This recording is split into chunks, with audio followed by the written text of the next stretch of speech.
હાસ્ય સવારના વહેલા ચાલવા જવા વિશે. લેખક રતિલાલ બોરીસાગર. હું દરરોજ સવારે ચાલવા નીકળું છું. આમ તો સવારે વહેલા ચાલવા નીકળવા માટે ફરવા જવું એમ કહેવાય છે. વહેલી સવારે સમગ્ર વાતાવરણમાં કવિતા છલકતી હોય છે. એટલે ચાલવા જવું જેવા ગદ્યાળુ શબ્દ પ્રયોગને બદલે ફરવા જવું એવો કાવ્યમય પ્રયોગ થતો હશે, પણ મેં સકારણ ચાલવા જવું એવો ભાષા પ્રયોગ કર્યો છે.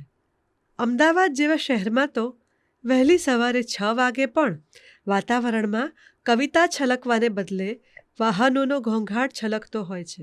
મોટા જાહેર માર્ગો પર ખાસ સવારના 6 વાગે પણ આમથી તેમ દોડતા જતા વાહનોનો અવાજ મારા જેવા નિર્બળ કાનના મનુષ્યને પણ પ્રબળપણે સંભળાય છે.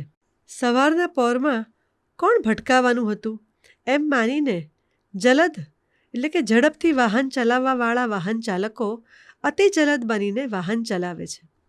સવારની બસ કે ટ્રેન પકડવાની હોય, એલાર્મ વાગ્યું ન હોય, અથવા વાગ્યું હોય તો સંભળાયું ન હોય, અથવા સંભળાયું હોય પણ એલાર્મ વાગે છે એવું ઊંઘમાં સમજાયું ન હોય, અથવા એલાર્મ વાગે છે એમ સમજાયું હોય પણ હમણાં ઉઠું છું કરીને એલાર્મ બંધ કરીને પાછું સૂઈ જવાયું હોય અને પછી હાંફળા ફાફડા થઈ જવાયું હોય.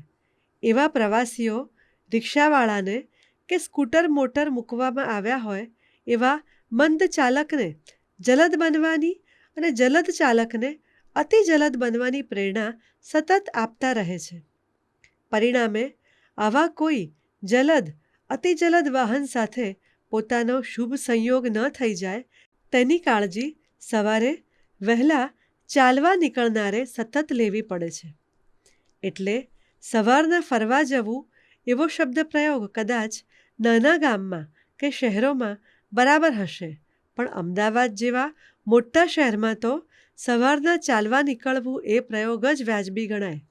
એટલે હું દરરોજ સવારે વહેલા ચાલવા નીકળું છું એમ મેં કહ્યું. આમ છતાં ફરવાનો નહીં તો ચાલવાનો થોડો આનંદ મળે. આકાશ સામે, વૃક્ષો સામે નજર માંડી શકાય. પંખીઓનો કલરવ ભલે એક કાને પણ સાંભળી શકાય. એ હેતુથી હું રાજમાર્ગને બદલે ઉપમાર્ગ પર ચાલવાનું પસંદ કરું છું. એકવાર આ રીતે એક ઉપમાર્ગ પર વિહાર કરતો જઈ રહ્યો હતો.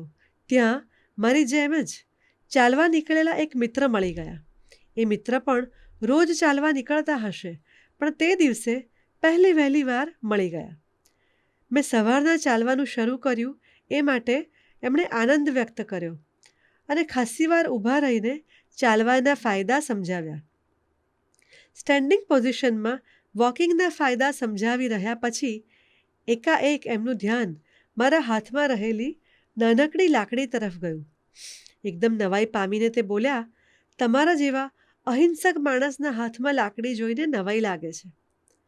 મારો ઘણો ખરો ગુણ વિકાસ દુર્ગુણ કેળવવાની મારી અશક્તિને કારણે થયો છે.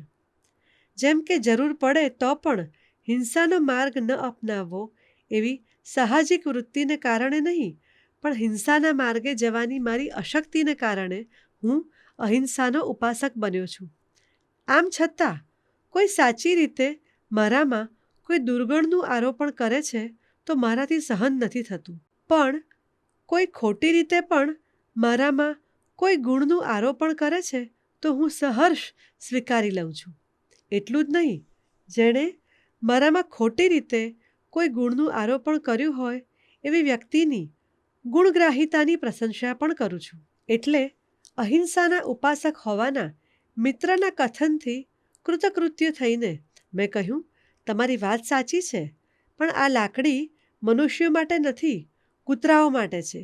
વાહનોના ધમધમાટથી બચવા આ બાય રોડ પર ચાલવાનું રાખું છું, પણ વાહનો સામે નથી મળતા તો કૂતરા સામે મળે છે. વાહનોનો અવાજ ઓછો સંભળાય છે તો કૂતરાઓનો ભસવાનો અવાજ વધુ સંભળાય છે.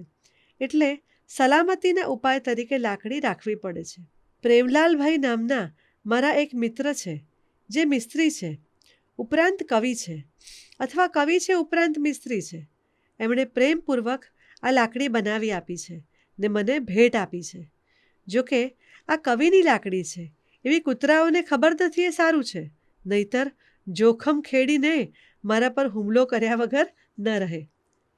મિત્ર હસીને છૂટા પડ્યા, પણ કૂતરાઓ વિશેની મારી બીક એમને અકારણ લાગી હોય એવું એમના ચહેરા પરના ભાવો પરથી લાગતું હતું. મિત્રને મારી કૂતરાઓની બીક અકારણ લાગી એમ વાચકોને પણ આવી બીક અકારણ લાગવા સંભવ છે. પ્રેમને કારણો સાથે સંબંધ કોઈએ નથી એમ કવિ કલાપીએ કહ્યું છે. એ પ્રેમ માટે સાચું છે એમ બીક માટે પણ સાચું છે. બીકને પણ કેટલીક વાર નહીં, ઘણીવાર કારણો સાથે કશો સંબંધ નથી હોતો. મને સિંહની બીક નથી લાગતી, પાંજરામાં હોય એવા સિંહની તો બિલકુલ બીક નથી લાગતી. પણ સાંકળે બાંધેલા કૂતરાની પણ મને બહુ બીક લાગે છે. સિંહ, વાઘ, ચિત્તો, દીપડો એવા ખૂંખાર પ્રાણીઓના ચિત્રો જોઈને મને કશી બીક નથી લાગતી. પણ કોઈ ઘરના દરવાજે કૂતરાથી સાવધાન એવું બોર્ડ જોઉં છું ત્યારે એ બોર્ડમાં દોરેલા કૂતરાના ચિત્રને જોઈને હું સાવધાન જ નહીં, અતિ સાવધાન બની જાઉં છું.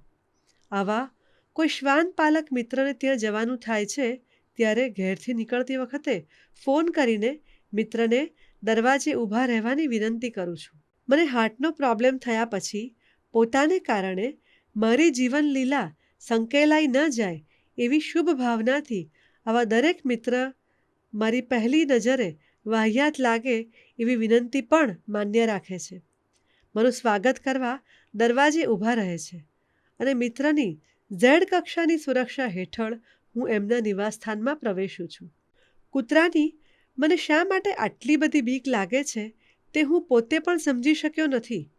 આપણી કોઈ પણ બીક, અકારણ બીકના કારણ આપણા અજ્ઞાત મનમાં હોય છે એવું મનોવૈજ્ઞાનિકો માને છે. પણ મને મનોવૈજ્ઞાનિકો અને જ્યોતિષીઓની પણ બહુ બીક લાગે છે. એટલે મેં આ બેમાંથી કોઈ તજજ્ઞને આ વિશે પૂછ્યું નથી. કૂતરાઓની આટલી બધી બીક લાગતી હોવા છતાં સવારના વહેલા ચાલવા જવાનો મારો નિયમ હજુ તૂટ્યો નથી. એનું મિત્રોને જ નહીં, મને પણ આશ્ચર્ય છે.